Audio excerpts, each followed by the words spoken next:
One Fender Stratocaster comes in and a whole bunch of Fender stuff has to leave. Let's see what I got.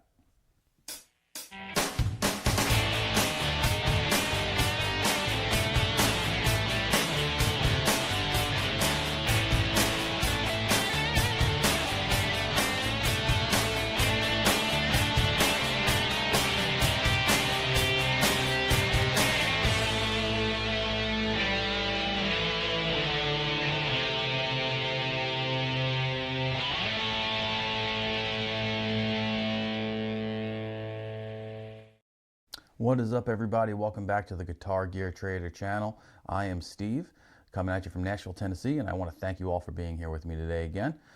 Do me a favor, if you don't mind, do me a favor and hit that subscribe button, leave a comment, hit the like button as well while you're there. Share the video out with your friends, tell people to watch it, and I appreciate any feedback that you give me. It's been going really good lately, and I like talking with all you guys and girls about different guitars and the trades I make and things like that in the comment section, and on Instagram you can follow me at Guitar Gear Trader. So yeah, please do that. Please hit the subscribe, hit the bell, help me get into that YouTube algorithm. It really helps out. All those things help me out and help promote the channel and the content, which I really enjoy making and talking to you guys about guitar stuff. So this video is going to be about a trade that I'm going to be doing tomorrow. It is March 2nd. So this video is going to come out after that, but tomorrow I'm going to be doing a trade for an amp with a Fender that I'm going to talk about in the video. This whole thing happened because of my love for the Beatles, and that happens a lot. A lot of my trades happen because of my love for the Beatles. And if you've watched the channel, I had one whole episode just dedicated to Beatles gear, where I had a special guest, Paul, from Guitar Gear Connection. Check out his YouTube channel. I'll put a link to his YouTube channel in the description. He's an amazing, he has amazing knowledge of Beatles gear. He's a great dude. He makes excellent videos, and the amount of knowledge he has about the gear, from the strings to the guitars and the pedals and the amps that the Beatles used. I've never met anybody that knew more stuff about Beatles gear than him and his group of friends from the Gear There and Everywhere podcast. So one guitar that I've always really wanted that the Beatles used, and over the years I've tried to amass as many guitars as I can that the Beatles used throughout their careers. And if you take a look at, Paul, that I just talked about from Guitar Gear Connection, he's got an amazing collection of Gibsons and Gretches and Rickenbackers and Vox amps and all types of stuff. And through the years, like I said, I've tried to do my best to get my hands on as many pieces of Beatle gear as I possibly could. Sometimes I didn't hang on to them. Sometimes I got, they had to get traded, because that's what I do, right? I'm the Guitar Gear Trader. But right now I have a couple of really cool pieces, and my Beatles collection is starting to, go on the rise again. I got a couple of cool Gretches that the Beatles used. I got a really cool Gibson acoustic that John Lennon used. Have a couple of Rickenbackers that the Beatles used. And one guitar that always kind of gotten away from me was the Sonic Blue Stratocaster. The Beatles, John and George, got matching Sonic Blue Strats back in, I want to say, 1964. If I'm wrong, somebody tell me in the comments, but I believe in 1964, both of them got exactly the same Sonic Blue Strats. Not sure what album it was recorded on or what album they used it on, but one of those guitars, George's Sonic Blue Strat, he turned into what's called the Rocky guitar, where he painted it in really cool, psychedelic colors and things like that, and it became an iconic guitar. I'm not sure what happened to John's. You see, there's lots of pictures with him in the Sonic Blue Strat out there, but that's not the guitar he's known for. He's more known for the Rickenbacker 325 or the Epiphone Casino for the most part. But I had a Sonic Blue Strat years ago. It was an American Standard. I want to say it was a 2014 American Standard Strat. It was an anniversary model, so the year, I might have the year wrong. It might have been a 2004, not a 2014. Or I could be completely wrong. Who knows? But it didn't have the right specs. So I always keep these, I always keep a certain set of guitars in my search, so that I can just, easily click on them, see if there's anything new. One of them is the Rickenbacker 325 V58, I want to say it's called. It's the one that was, it's the natural colored 325 that John used back in like in the Hamburg days. That's one. I always want to get my hands on one of those. I love those guitars. Another one are the Sonic Blue Strats. So all the time, I'm always on Reverb checking out, see if there's any Sonic Blue Strats. And you find a couple, and a lot of times they're either banged up or beat up, and people want, $2,000, $3,000 for them. And, depending on the model, sometimes they're worth it. If it's a custom shop, they might be worth $3,000, $4,000. But a lot of times it's, it's an American standard Strat from the early 2000s. And it's, it's not in the best condition, and people want top dollar for them. And I'm not really willing to pay top dollar for something that's beat up that much that I'm not necessarily going to play. I'm not a Strat guy. I'm more of a Gibson guy. I love Strats. I love Teles. Teles are one of my favorites. But Strats, I never really, I've had a bunch, right? And I've never really connected with a Strat. I like that more beefy humbucker sound rather than the single coil sound. On my daily search, I typed in Sonic Blue Strat on Google, and what came up was a Sweetwater ad. So I click on it, and usually, with Sweetwater, if they have an item that's no longer for sale, they'll keep the page up. But this said it was a current sale, or a current guitar that they had in stock. So I click on it, and it was a Sonic Blue Strat. It was an American Professional II, I want to say, and I'll show you the website. It was American Professional II Strat that was a Sweetwater exclusive. So I click on it, and there it is. Sonic Blue Stratocaster. Rosewood fretboard. And that was the thing that made me get rid of my previous Sonic Blue Strat. It had a maple fretboard. Now I prefer maple fretboards on Strats and Teles. They just sound brighter to me. But this is what the Beatles played. This is what John and George played. They played these Sonic Blue Strats with these rosewood fretboards. And there it was on Sweetwater. And let me show you the... So here it is. Here's the Sweetwater page. It's on sale now for $17.99, which I have a story about. But it's called the American Professional II GT11 Stratocaster, Sweetwater exclusive.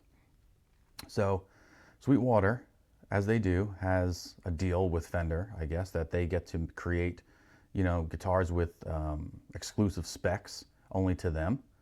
And that wasn't something that was like, oh wow, I have to get it because it's a Sweetwater exclusive. I don't really do that. But you can't buy a Sonic Blue American-made Strat right now unless you buy this Sweetwater exclusive, or you custom build it at Fender's website, which you can do. Which was what really led me to this, because I went onto Fender's website and I built to my spec, a Sonic Blue Strat with a rosewood fretboard and the normal pickups that you would just normally get in it, and all the normal standard appointments as far as the tuning machines and everything else goes. And it came out to $17.99 because Fender was giving me a 10% discount. So after the 10% discount, it was $17.99 plus free shipping. So I go online, and this guitar is normally $19.99. This Sweetwater exclusive GT11 Strat. So I call up my rep, Ben Robinson, who's the man, and I say, hey man, I'm looking at this Strat. I went on to Fender's custom, build your own guitar website, and they were giving me the same exact guitar for $17.99. Can you match it? He's like, within 5 minutes, he's like, absolutely. I'll send it out to you today. I'll have it out to you today. I was like, great. Here's the serial number I want. And, if you can send that out to me, that'll be awesome. Within like another day or two, I had the guitar in my hands.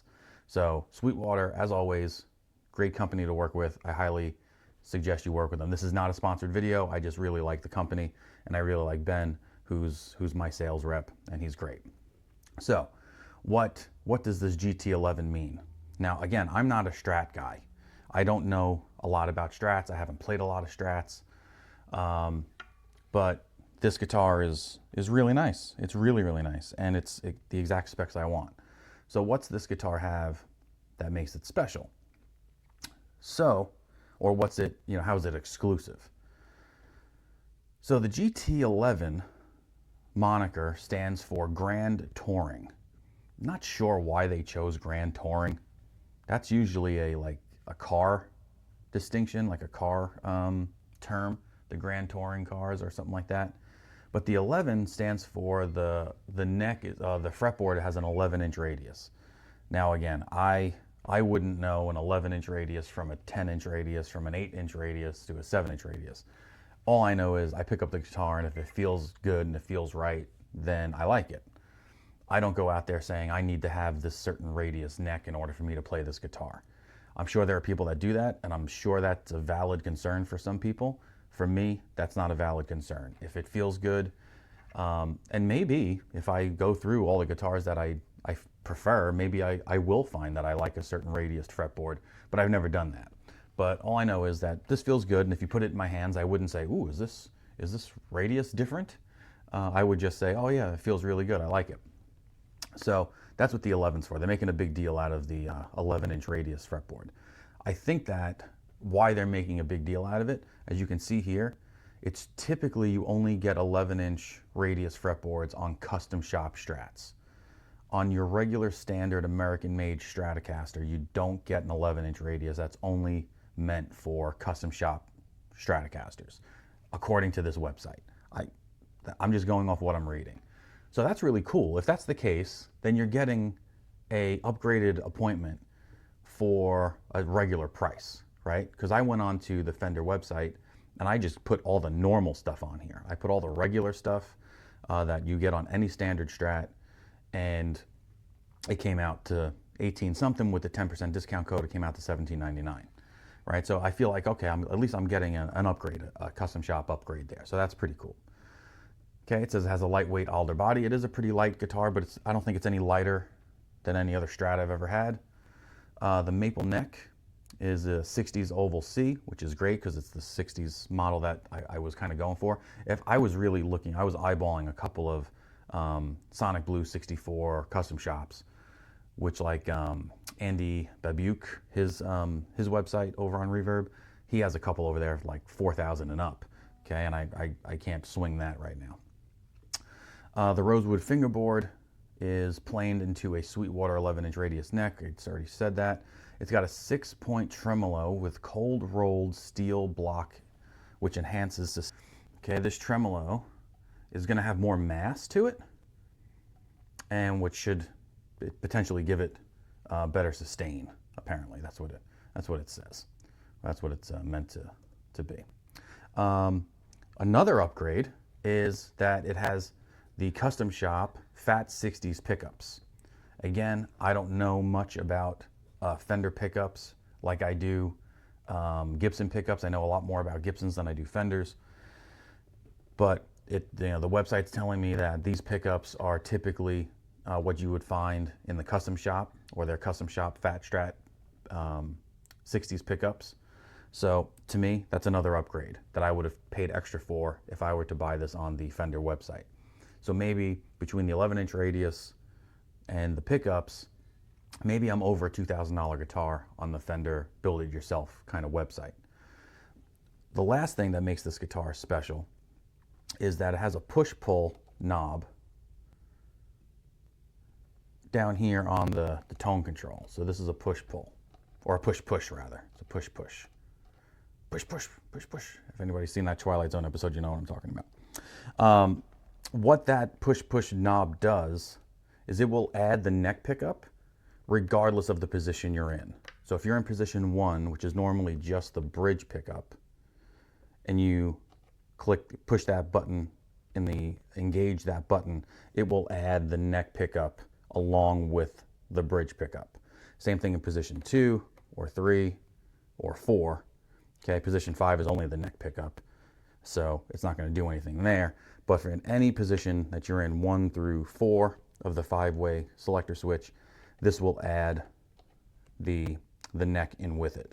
I guess not 4 either, because 4 has both of these, right? So it wouldn't really do much there. It's more for the first 3 positions. Okay, so that's pretty cool. That really fattens up the tone. if you need to have a little bit more low end there, it gives it to you whenever you want to just push that knob, and it gives you that instant, neck bassy tone to it.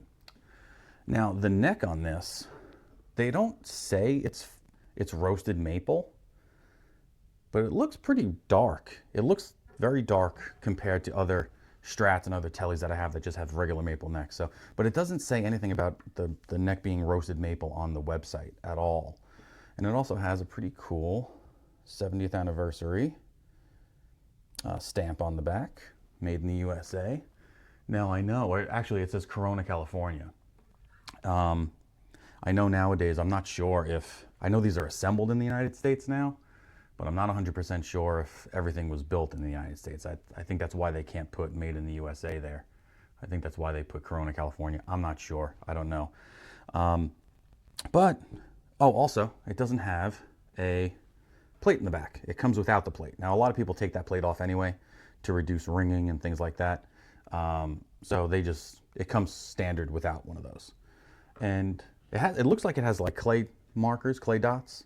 It doesn't have the white pearl dots. It looks to be like clay dots.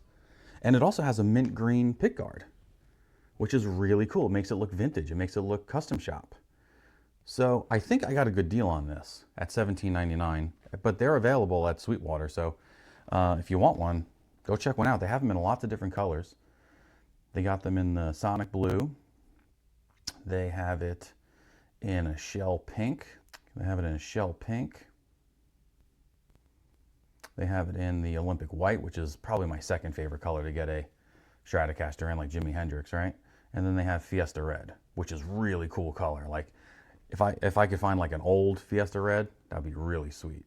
Okay, but you got Fiesta red, you got Sonic Blue, shell pink, and Olympic white. Very cool.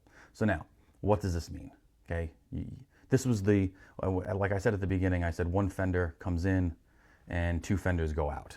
Okay, so I had a Strat because I kind of feel like, you're a collector, you have to have a Strat. You have to have some guitars, right? There are certain guitars you have to have as a collector. You got to have a Les Paul, you got to have a Tele, you got to have a Strat, got to have a Martin if you can swing one. Got to have a 12 string. Okay, these are like the must-haves. You got to have an SG, right? Those are the ones you have to have if you're a collector of some kind, right? Or those are the ones you want really bad. So I had a Strat, and the Strat that I had was a pretty cool one. I really liked it. It was a 1984 sapphire blue Dan Smith era Strat. Now I say 84 because I think the Dan Smiths were from like 82 to 84, if I'm not mistaken.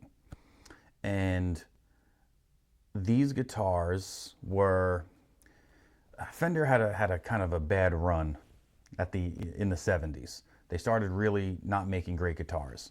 And by the end of the 70s, they were really bad from what I hear. And in the 80s, they were bought out by a different company, and this guy Dan Smith was in charge of kind of revamping the line. So he redesigned the Stratocaster a little bit. And you can see here, there's lots of differences that you don't normally see on a Strat.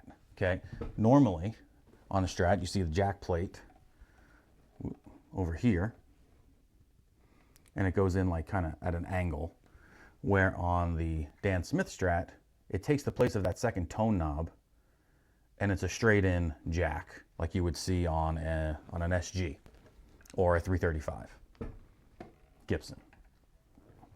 You also notice that the tremolo system is a little bit different. The tremolo for a standard Strat has a threaded bottom, and that just screws into the hole in the tremolo. Here, it was a different system. It had a whammy bar, but at the bottom of it, it had like a little fork. And that fork, you had to line it up properly, push it in, and then turn it so that it wouldn't come out, which was fine. And then you also see on the back of the guitar, there was no cutout for the tremolo system. So there were no springs involved in the tremolo system on the back. So there was no route on the back of the guitar. And all of these things were changes that Dan Smith did. Now, people like Dan Smith guitars, and I found this guitar on Facebook Marketplace and I traded a 1978 Telecaster. This Telecaster that I had weighed a ton. It was way too heavy, and it sounded really like, it almost sounded like an SG or even a Les Paul. It was really gainy and dirty and hot pickups. I'm not sure if the pickups were the originals. I looked it over pretty good, but it didn't feel like a Tele to me. The weight was too much. The tone of the guitar was really dirty. Not that that's bad. I like that stuff because I play a lot of music that has lots of high gain on it. So that's cool, but it just didn't feel like a Tele to me. It felt like I just had another Gibson with a different shape. So I traded that 78 Telecaster, and that was a bad trade. I did not make out on that trade. I mean, it was a good trade because I didn't want the Tele, but in hindsight, it was probably not a good financial trade. That Tele was probably worth a lot more than the Strat. So the guy who was selling this Strat on Facebook at the time wanted like $2,800 for this Dan Smith 1983 Stratocaster. And at the time, I'll be honest, at the time, this was like about 2 years ago, when the guitar market, the used guitar market, was insane, and still is insane, but it was even more insane 2 years ago. These Dan Smith Strats were going for about $2,000. On Reverb, they were asking $2,100, $2,200. So this guy, I thought, was about $400 or $500 off. But I've never seen a blue one, right? If you went on Reverb at the time, you didn't see any sapphire blue ones. You saw yellow ones, like off-white ones, sunburst ones. You never saw the blue one. And that was his big thing. He's like, it's a rare color, you're never gonna find it. That's why his price was so high. So I went digging around the internet just to make sure they made them in blue, because I didn't see them at all on Reverb. And they did. They made them in this color. And he's right. They're kind of rare color. And I was like, listen, I got this 78 Fender Tele. You want to do a trade? And he lived like an hour away, and he wouldn't even budge, like meeting me halfway. He's like, nope, you got to come to my house. I'll do the trade, but you got to come to my house. So I go there, I do the trade. I bring this puppy home, and I plug it in. And this thing was a lot dirtier than I was expecting it to be. And that's one of the reasons I don't like Fenders, is because they don't Strats. They don't get dirty enough for me. They're too thin sounding. But this particular Dan Smith era Strat was really had really good high gain tone to it. It really took distortion really well. And I was like, I could definitely play this out. Maybe I'll tune it down half a step, and it'll be my backup guitar or something, or when I only do certain songs with it or something like that. But it hung on the wall, and to be honest, I really didn't pick it up very much. So when I got the Sonic Blue Strat, I was like, well, I have this other one. I definitely don't need two Strats. I barely play the new Sonic Blue one, if I'm being honest with you, but it's part of my Beatles collection. And it's part of the neurotic collector mind that I have to have, that in my collection. This one I didn't. But I also wanted a pretty cool Tele. Now I have two older Teles, and they sound great, but their electronics are a little iffy sometimes. The pots are really scratchy. One of them, my 77 custom Telecaster, is like it's a caged animal. This thing, it's very hard to wield sometimes. It's very thin. You really have to mess with the tone knobs in order to get it to be bearable on your ears sometimes. But I love playing it because it's so badass. It's such a badass guitar. I love it. But I was like, you know what? Maybe I can trade this Strat for a really nice Tele of some kind. So I go on Facebook Marketplace, as I do, and I find a really cool Tele. I find a 2000 Fender Custom Telecaster. Really sweet looking guitar, gorgeous guitar. It's got the double binding on it. It's got the cool, this is a reissue. This is a 61 reissue. So it has the V serial number on the neck plate. It's mint. The guy who I got it from took really good care of this guitar. It's a 25-year-old guitar, but it looks like it just came out of the factory. It's really nice. No fancy electronics, no push-pulls, none of that stuff. It's strictly just a reissue of a 60s custom Telecaster. And it's really nice. It's really nice, but it doesn't really do much for me. I really enjoy playing the vintage Teles that I have. Like I said, I have the Telecaster Custom, which is different from the custom Telecaster. This is a custom Telecaster. It has your single coil in both the neck and the bridge. Got your lipstick one in the neck, your single coil Telecaster pickup in the bridge, and it has the double binding. The other one that I have, the Telecaster Custom, has a Seth Lover humbucker in the neck, and it's got the regular Fender pickup in the bridge, and it's got four, 2 volume, 2 tone, and it's a 3-way selector, like a Les Paul would have. So the custom Telecaster and the Telecaster Custom are very different guitars. And I also have a original 1974 thin line Telecaster, same color as this. Sweet guitar, 0 frets on it. It's going to be very hard to play live, but really sweet, vibey guitar. So this guitar is cool, and I didn't necessarily try. I want a vintage one, I really want like a 70s Tele. That's why I had that 78 Tele that I traded away for the sapphire blue Strat. I really wanted to love that Telecaster, I just didn't. So I traded it for that sapphire blue Strat, and I really just want a vintage one. And this one's cool. It does the Telecaster thing, but so do the other two I have. And I think the other two have more of a vibe to them because they're worn in and their paint's chipping all over them and they're a little unwieldy. And I just love playing those. So now I'm on a little bit of an amp kick. So I saw an orange amp on Facebook Marketplace called the Rocker Verb. And I decided to email the guy and say, hey, because he said he wanted to trade. He was listing the amp for $1,400. And I am losing out on this deal. I know it. I know it's a bad deal. I know it's a bad deal because of how much I could have gotten out of that sapphire blue Strat. But I love orange amps. Absolutely love these amps. I have a TH30. I have this amp. And I love this amp. I've had this amp for a long time. And I had the head and 1 or 2x12 cabinet version of this when I was playing in my cover band way back when in New York City. And this amp absolutely rocks. Love the tones that this amp gives you.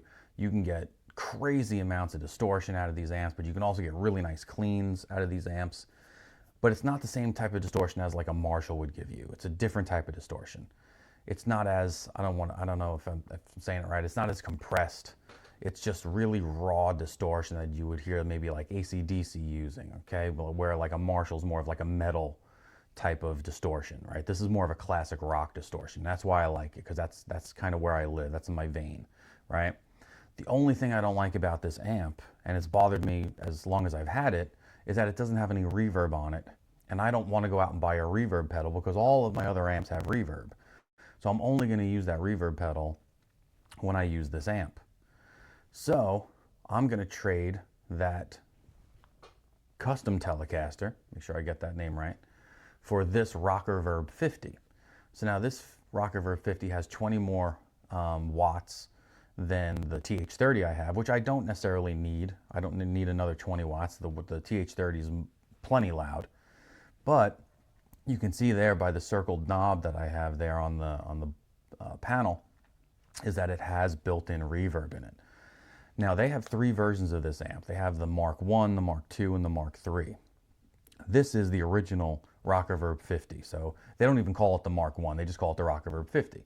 The next one is the Rocker Verb Mark 2, and then one after that is the Rocker Verb Mark 3. I did a lot of research on these amps, and people absolutely love these Rocker Verb amps. So I am extremely excited to get this amp tomorrow. It's a 2-channel amp. I always have to have a 2-channel amp.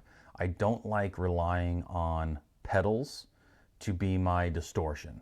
I love to hear distortion from the amp itself. So if I can, at any chance I get, I much rather have a 2-channel tube amp than a single channel that's going to stay on clean, and I'm going to rely on a pedal to give me my distortion. If you use stomp boxes for your distortion, absolutely fine, and it's going to sound great. For me, I personally love to hear the tubes being driven to break up and to give me their own distortion. I prefer that on any amp I've played. Problem with single channel amps, like I have a twin reverb, you got to put that thing on like 7 or 8 in order for it to break up into a type of distortion that I want. And that's just way too loud. It doesn't make any sense. And with 2-channel amps, even with my Vox AC30, that's technically a 2-channel amp, but they're not foot switchable channels. You have to kind of like daisy chain the 2 channels together. What I do is I use an ABY switcher, and I use the 2 outputs for that ABY switcher into both channels of the amp, so I make it a 2-channel amp. And then I have a Marshall DSL that has 2 channels, foot switchable channels. But I am so pumped to get this Rockaverb 50 because I'm finally going to have that orange tone and that orange gain with the reverb built into it. So I'm in the middle of redoing my pedal board. I don't want to get a reverb pedal. I'd rather just use the reverb that's built into the amp. I want to get a decent delay, and I want to get a good EQ pedal. I want to either get the MXR 10-band EQ or the Boss 7-band EQ, and I want to get the digital delay. Right now I have the reverb and delay Boss pedal, the dark gray one. It's reverb and delay built into one pedal, and I don't like it. I'm not good with pedals, and there's too many knobs and too many options, and it's just not sounding right. So I'm just going to get the DD3 or whatever, the DD5, whatever the newest model is. I'm going to go to Guitar Center when I trade for this tomorrow and run in there and get the digital delay pedal. So that's what I'm going to do. I'm going to keep the TH30 for now. I don't know what's going to be the end of that pedal. I'm not sure. So tell me what you think I should do about that amp, the TH30 amp. I really love that amp. I've had it for a long time, and I may, big news here, I may be building a music studio space hangout area in my house. I might be closing off my garage, making that living space, and extending my garage. I got a couple of very, very expensive quotes, but we're going to see what happens, and I'm going to make that closed-in portion of the garage just a music-themed room. Guitar is going to be everywhere, amps are going to be everywhere, podcast is going to be out of there, YouTube channel is going to be out of there, all that stuff. That's my dream anyway. Who knows if it's going to happen or not, but fingers crossed. And you know, maybe I'll hang on to that TH30 just so I can have it in my collection and maybe build a collection of amps up. I'm really dying for a Friedman amp. I'm trying to get in contact with this guy on Facebook who has a Friedman amp up there for sale, and he won't answer any messages. He doesn't even look at the messages. Okay, so it's not like he's being rude not answering them. He just doesn't even check his messages. He's had this amp on there for months, and he hasn't responded to any of my messages. So I'm starting to make a game out of it now. So like one day I'll say Bueller, see if he answers. Next day I'll say, Tommy, can you hear me? You know, I'm trying to make a joke out of it. So hopefully he'll laugh when he opens it up and he'll sell me the amp. But that's going to do it for me today. So I appreciate you guys being here. Do me a favor, hit subscribe, hit like, leave a comment down below, and I will talk to you guys on the next one. See you, everybody. Peace out.